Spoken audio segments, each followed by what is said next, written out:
Shalom, shalom, shalom, Israel, Brother Amos with the Watchman for Israel. First and foremost, like we always do, we're going to give all praise and honor and glory unto Yahweh, by Hashem Yahushua, to the brothers pushing this truth for strong sincerity, laboring on the highways and byways, doing all they can for the hopeful elect and for the nation of Israel. I want to give you all a strong shalom. To the sisters holding down in the household, reverencing their husbands, being a teacher of good things to the younger women, and unto the children. I want to give y'all a strong shalom. And to the men and women forsaking this world and coming back to serve our God, Yahweh Hashem Yahushua. I want to compel y'all to be as a church of Berea, to search the scriptures daily and diligently to see if the words that be spoken to you are true or not. Right? Let the words of the Lord be true and every man a liar.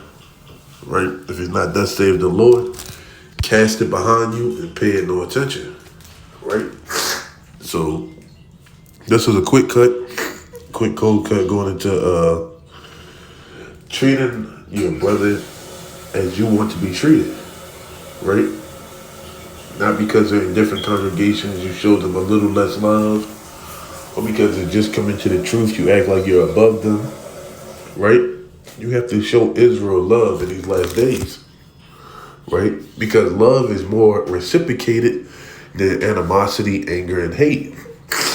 You win more souls by showing the fruits of the Spirit than being a standoffish, over-righteous Israelite, right? This is Hebrews chapter 13 and verse 2, Salaki. Be not forgetful to entertain strangers, for thereby some have entertained angels unawares.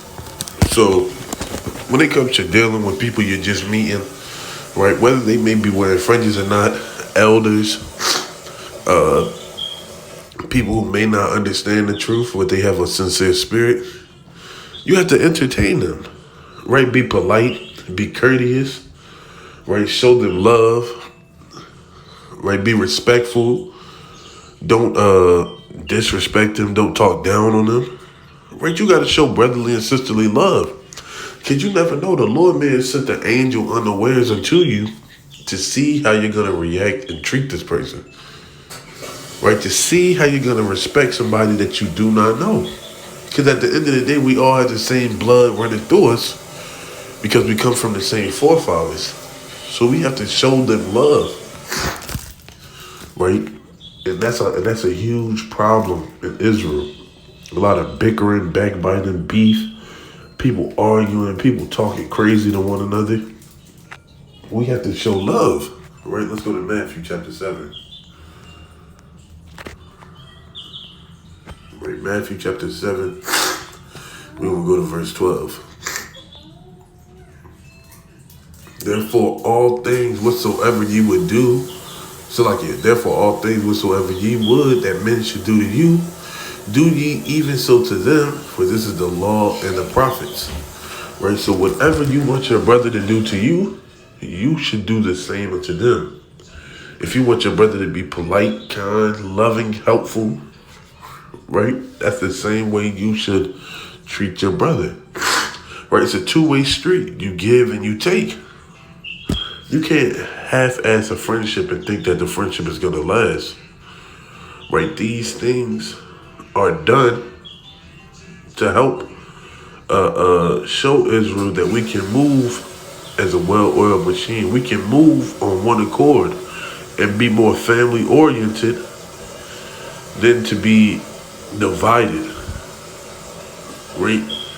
And that's the problem. There's so much division in Israel and not enough men coming together saying, let's clear up this division. Let's talk about our problems behind closed doors so that the nation can see that we all love one another. All right, let's go to Matthew chapter 22. Sheesh.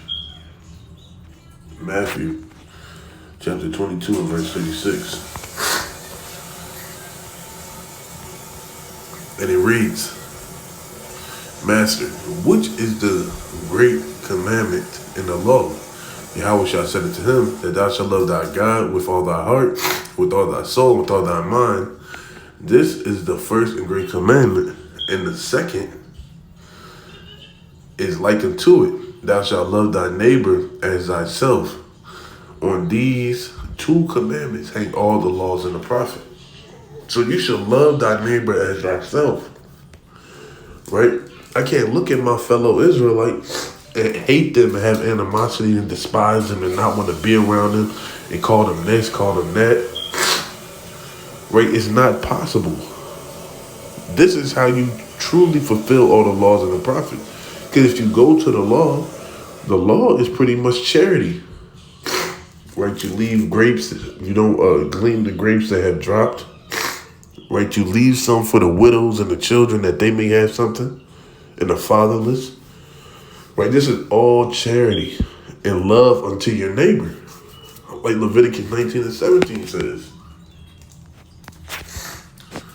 Right, let's get that. Leviticus chapter 19 and verse 17. Thou shalt not hate thy brother in thy heart. Thou shalt in any wise rebuke thy neighbor and not suffer sin upon him. Right? So you can't hate your brother. If you hate your brother, the Lord hates you. Just that simple. You can't say I love the Lord and then be like, oh, I can't stand him, I hate him, and I want to fight him, I want to do that. The Lord not dealing with that. It's the reason why all this madness is happening in Israel. So that we all self-examine and be aware how to move in the spirit. We should be rejoicing that these two camps have got into it. We should all feel that black eye. We should all feel ashamed that had to happen. And we should all be trying to do more to prepare ourselves for the coming of the Lord and to present ourselves blameless. And trying to do all we can to help mend that situation. Encourage those camps to talk behind closed doors, to speak one to another, to clear up their differences. Right? Let's go to John.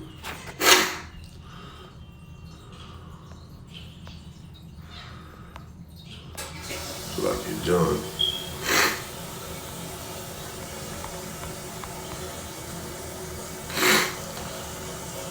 This is John chapter 13 and verse 34. A new commandment I give you today, that ye love one another as I have loved you, that ye also love one another. Right? By this shall all men know that ye are my disciples, if ye have loved one another. So, to truly be a disciple of the Lord, you have to love Israel. You have to have extreme brotherly love, compassion, right? Be willing to go above and beyond to help out your fellow brother. That's truly how you become a disciple of the Lord. Not because you can pull 1,000 precepts, not because you can rebuke the heathen sharply, but because you can show brotherly and sisterly love. That's how people know that you're truly walking in the spirit of the Lord. Right? One last precept, 1 John chapter 4, verse 11. And it reads, Beloved, if God so loved us, we are also to love one another. That's plain as day. If the Lord loved us, we ought to love one another. So be more forgiving, entertain strangers. Be not quick to use harsh words. Be not quick to cast down our brother. Because we all need more mercy. We need help from our brother. And there's so much division in Israel that it's becoming a nuisance and a headache. Right? Be that light that's set up on the hill so that people may glorify Yahweh Hashem Yahushua by the actions that you do, because the Spirit of the Lord is upon you. With that, shalom.